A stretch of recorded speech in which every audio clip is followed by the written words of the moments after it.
This movement isn't about the 99% defeating or toppling the 1%. You know the next chapter of that story, which is that the 99% create a new 1%. That's not what it's about. What we want to create is the more beautiful world our hearts tell us is possible, a sacred world, a world that works for everybody, a world that is healing, a world of peace. You can't just say, we demand a world of peace. Demands have to be specific.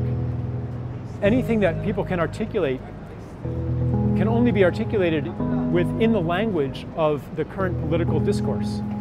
And that entire political discourse is already too small. And that's why making explicit demands kind of reduces the movement and takes the heart out of it. And so it's a real paradox. And so I think that the movement actually understands that. The system isn't working for the 1% either. You know, if you were a CEO, you would be making the same choices they do. The institutions have their own logic. Life is pretty bleak at the top too. And all of the baubles of the rich, they're kind of this phony compensation for the loss of what's really important. The loss of community, the loss of connection, the loss of intimacy, the loss of meaning. Everybody wants to live a life of meaning. And today, we live in a money economy where we don't really depend on the gifts of anybody, but we buy everything. Therefore, we don't really need anybody, because whoever grew my food or made my clothes or built my house, well, if they died or if I alienate them, if they don't like me, that's okay.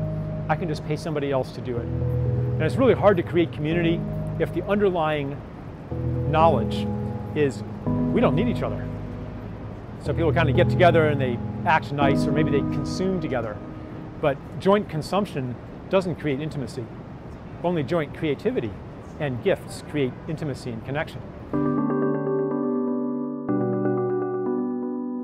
You have such gifts that are important. Just like every species has an important gift to give to an ecosystem, and the extinction of any species hurts everybody.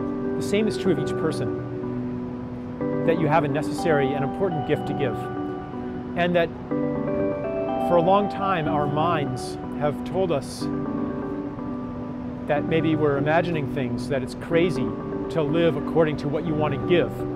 But I think now, as more and more people wake up to the truth that we're here to give, and wake up to that desire, and wake up to the fact that the other way isn't working anyway, the more reinforcement we have from people around us that this isn't crazy, this makes sense, this is how to live. And as we get that reinforcement, then our minds and our logic no longer have to fight against the logic of the heart, which wants us to be of service. This shift of consciousness that inspires such things is universal in everybody, 99% and 1%. And it's awakening in different people in different ways. I think love is the felt experience of connection to another being. An economist says that essentially more for you is less for me. But the lover knows that more for you is more for me too. If you love somebody, then their happiness is your happiness. Their pain is your pain. Your sense of self expands to include other beings. That's love. Love is the expansion of the self to include the other. And that's a different kind of revolution. There's no one to fight.